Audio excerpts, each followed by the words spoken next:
In today's video, I am here to share with you my most addictive fragrances right now. If you're interested, then just keep watching.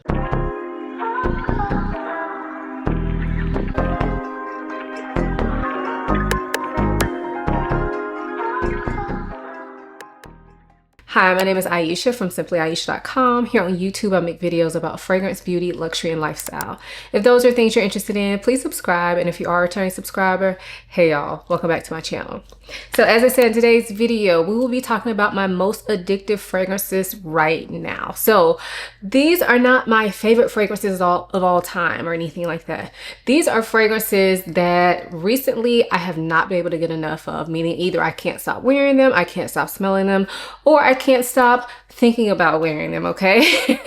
Because, you know, if you have a large collection like I do and you like to spread the love, sometimes you may want to wear a fragrance, but you also feel like you should wear something different or you should give something else a chance. So these fragrances are just the ones that like I can't get off of my head. So none of these fragrances are brand new. Typically I like to have a fragrance at least a month before I do one of these videos. By the way, I used to do these videos all the time. I haven't done one in a really long time, but I will link my playlist for you guys. But with these videos, like I said, I don't like to pick anything that I've had like less than a month because I feel like it's only natural that I want to play with them because they're brand new. So these fragrances have been with me for at least a month. And actually, I think all the ones that I have been with me longer than that. So anyway, let's go ahead and get into these fragrances. So first up, we are going to start with a silent banger. This one is from Matiere Premier, and this is Parisian Musk. So yes, this is a musk fragrance. This is a clean girl fragrance.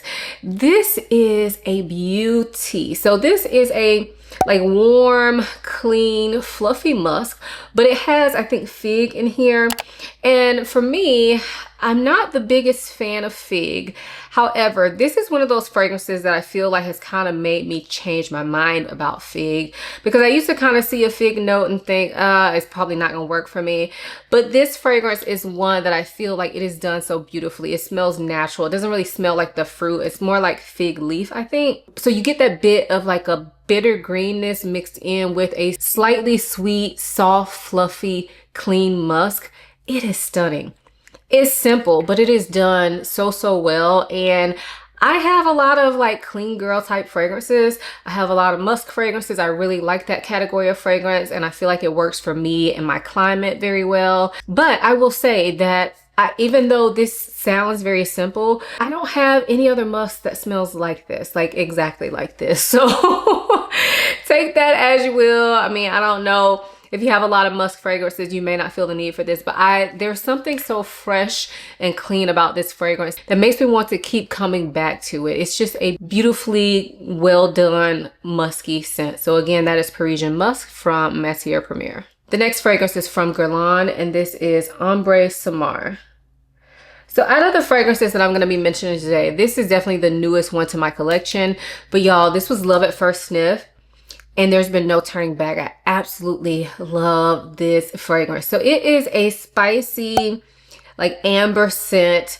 The amber here is warm. It's a bit resinous, but it's not extremely thick in my opinion. The spices here are those warm kind of Christmas type spices. So I feel like I could pick up on like cinnamon and cloves specifically, and probably cardamom as well.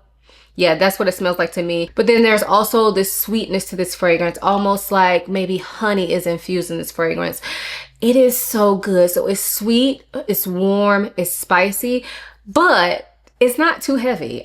Because like looking at those notes, you would think this would be like wintertime only fragrance, but I've found that I've been able to wear this in the heat. I mean, granted, this is not the hottest time of the year for us yet, but we're still pretty hot. Like I've worn this in probably 80-degree weather at this point. And y'all, it just performs beautifully on the skin. It smells so good and delicious without being a full-on gourmand. I have seen this be compared to Tobacco Honey from Guerlain, and I can kind of get what they're saying, but I don't think they smell the same. I do own Tobacco Honey. To me, that fragrance is very honey forward with a little bit of spicy tobacco. This one, I'm not even sure if tobacco is a note, to be honest, but the spices, when they're like mingled together like that, it does remind me of tobacco. But overall, this is warm, sweet, spicy, and it's its own fragrance. So if you've seen the comparisons to tobacco honey and that has stopped you from maybe trying to get your nose on this, don't let it. I mean, like I said, I can see the similarities, but I feel like they are completely different fragrances. And I actually feel like this one is much easier to wear than tobacco honey from Guerlain. Anyway, we're not talking about tobacco honey. We're talking about Ombre Samar, and this fragrance is stunning and I cannot get enough of it. I think I've worn it about 3 times, and for it to be this type of fragrance, and I've already worn it about 3 times and have only had it for maybe a month, that's saying something for me. I've also smelled it numerous times. So again, this is Ombre Samar from Guerlain. Next up is one from Narcotica, and this one is Happy Dust. And I know I've featured this fragrance in one of these videos before, but I'm starting to feel like this fragrance is just turning into a long-term love for me. Like, this is slowly making its way to be like in my top 20 of fragrances, and I feel like that's saying something. This is a beautiful light wearing vanilla scent. So the vanilla here is warm and it's sweet, but it's not cupcakey in my opinion. It leans in that direction, like it's definitely a gourmand vanilla, but it doesn't go too far into that cupcake or icing type direction. In addition to the vanilla, there is some coconut here, and the coconut doesn't smell tropical, but it definitely adds a little bit of something to this fragrance, a little bit of texture, a little bit of a different type of scent to this fragrance. It also has, I think, matcha in here. I can't pick out matcha specifically, but I will say there is like an herbal tea note mixed into this fragrance, but it doesn't overtake the fragrance. Overall, I would count this as a vanilla scent, but it has these other elements in it, and it has this light airiness about it. So even though it is a sweet gourmand fragrance, it still feels very sophisticated. It's very well done. I remember when I first tried this fragrance, I thought it was not worth the money. I bought a decant of it. I initially got it and was like, I can't smell it. Fast forward to using up that entire decant and then needing a full bottle.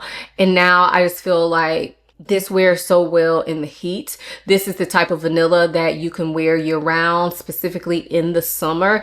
If you are looking for a summertime vanilla, I just feel like it doesn't smell summery per se, but I feel like the way it wears on the skin allows it to be very versatile. And it's one that for some reason I just cannot get enough of. I wear this one probably every 2 weeks. Like, that's a lot for me. So again, that is Happy Dust from Narcotica. This next fragrance is from Dries Van Noten, and this is Chamomile Satin.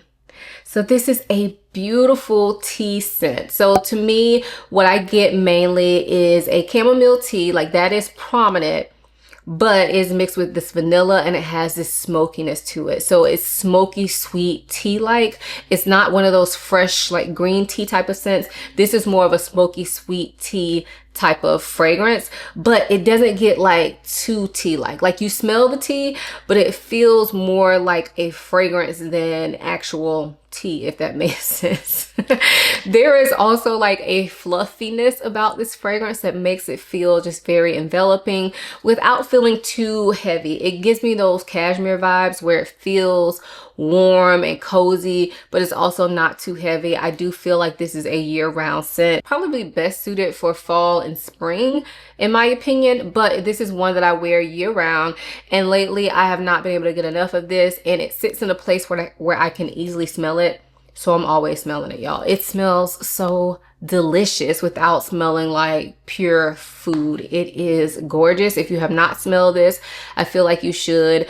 I am one of those people that at one point I kind of felt like all tea fragrances smell alike. And I still kind of stand by that. I don't think all tea fragrances smell alike, but a lot of them do smell very similar.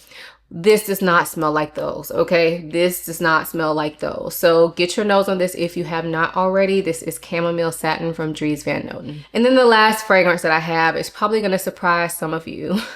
This is from Maison Asrar, and this is Vanilla Aura. So this fragrance, I feel like it broke the internet a few months ago because I guess people were talking about it on TikTok, maybe. I don't know. I don't spend much time on TikTok, but I think there was a lot of conversation about this fragrance being a dupe for Guerlain Vanille Planifolia, which is a very expensive fragrance that is beautiful, but it is a very expensive fragrance. And this is a Middle Eastern fragrance that I think I paid less than $30 for, definitely less than $40 for. So this fragrance, like I said, was very controversial because I guess people were being paid to say, I don't know. Like, I really don't know the full controversy on it.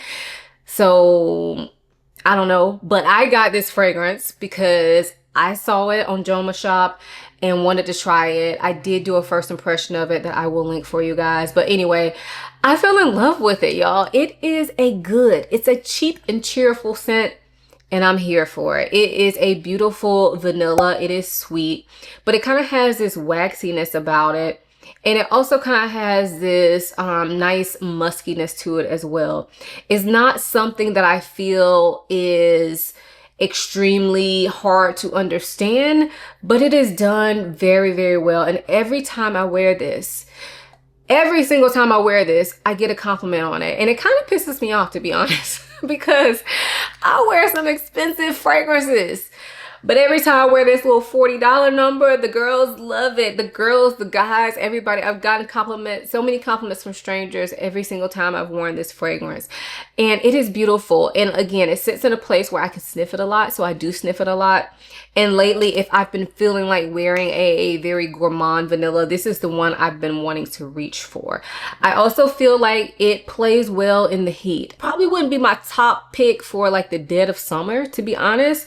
But again, in my weather, I have worn this outside in the day and not felt like it was overpowering. I didn't feel like it was too much. It does make me sneeze when I spray it though. So I just want to let y'all know you probably will sneeze on this too. But yeah, it's beautiful. It's kind of like milky creamy. I don't think I mentioned that before. It's kind of like a milky creamy vanilla with musk in it. And I really, really enjoy it. So again, that is Vanilla Aura from Maison Asrar. So those are my 5 most addictive fragrances right now. Let me know if you've tried any of these fragrances. What do you think of them? And also in the comments, leave your one fragrance that you have not been able to get enough of over the past month or 2. Let us know that so we all can join in on the conversation. If you are interested in any of these fragrances, I will have links for all of them down below, as well as any discount codes that I can find for you all. If you're still watching this video, give it a thumbs up. Make sure you subscribe to my channel. Turn the notification bell on so you don't miss a video from me. Also, hype this video up if that option shows up for you. That really helps to spread the love for my channel. So I really appreciate you guys doing all those things like you always do. So I hope you guys enjoyed this video as much as I enjoyed making it. Thank you so much for watching. I'll see you in my next one. Bye.